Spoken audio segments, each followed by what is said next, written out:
So good morning mga ka-poultry. Magandang araw sa inyo lahat. So nandito tayo sa grower house. So tignan natin yung appearance ng ating sisiw. No, so pang 25 day old na sila karon. So atong surbihon ang ilahang appearance status for application sa tuang mga medisina, no. So before ko mag-apply og mga medisina, so check sana ko ang status sa manok o sa piso, kung angayan ba or dili angayan.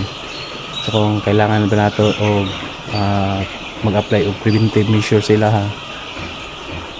So kinahanglan nato makita ang appearance, no. So dili ta pwede pasagad kay costing gasto pod. So mag-additional siya sa cost kung mag-medicate ta sila nga useless guy, dili magamit sa ilang lawas, no, o dili kailangan nila.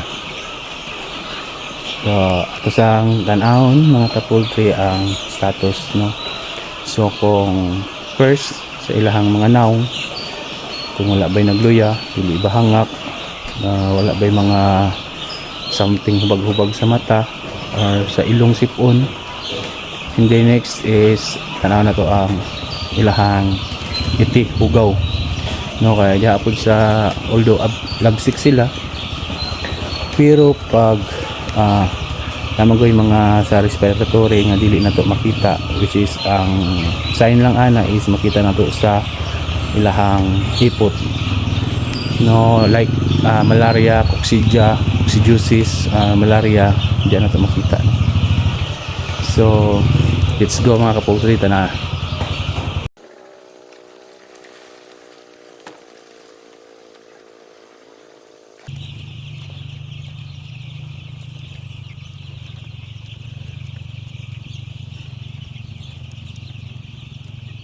Diyan sa ilang mga ipot.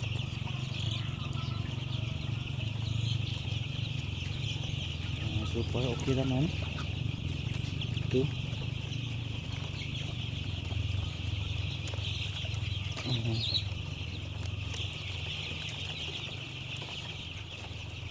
Na tara naging anani mga ka-poultry. So sign na siya sa coccidia, no, yan.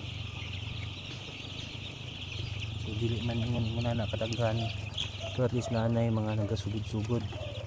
So sa ingon ani, so mag-medicate ta sila og coccidiosis, no, sa 5 to 7 days lang succeeded. Sa ingon na mga ka-poultry, kung ato nang pasagdan siya, pag mag-acute na siya, lisod na kaayo na siya i-treat, no. Na-treat man ang uban, pero dili na nato kinahanglan paabuton na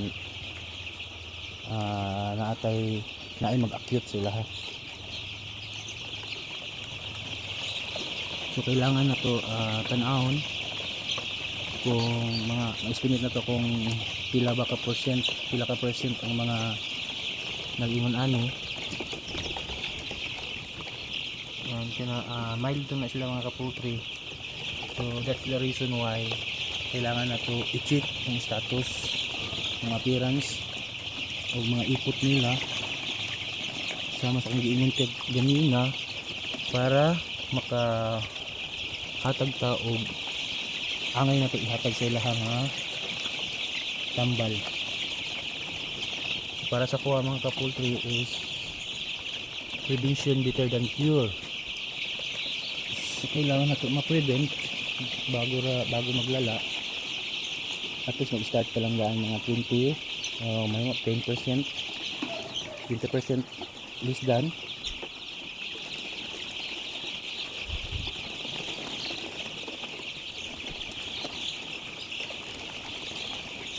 So diri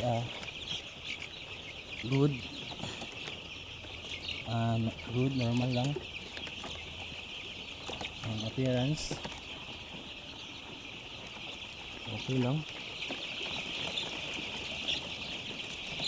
So mangita tag mga itim nila something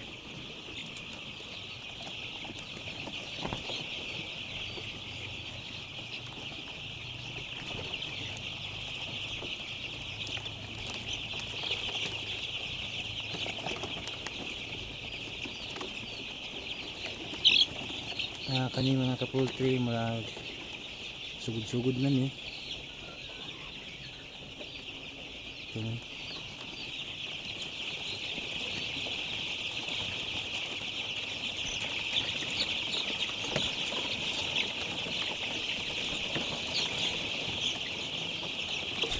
Uy.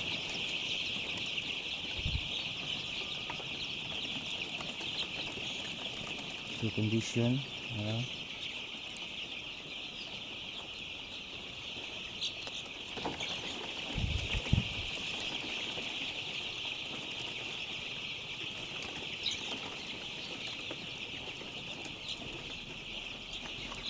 so yun naman mo diya pa-relax.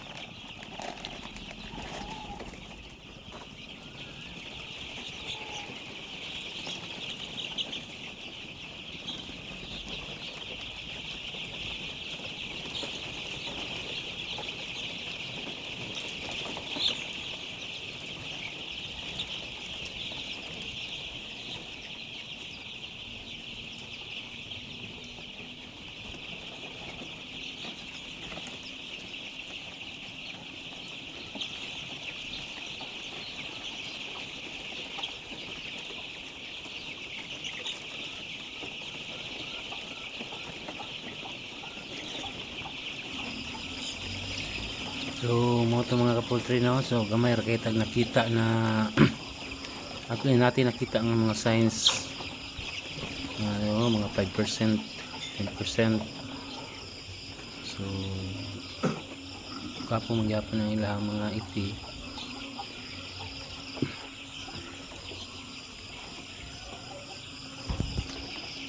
So mo na to ang mga piso nga nag-arrive atong September 21 mga kapultri. So parang October 15, so 25 day old na ni sila. Super so good. Okay man na itong appearance sa itong mga piso, no? So thank you for watching mga kapultri, and God bless us all. Thank you.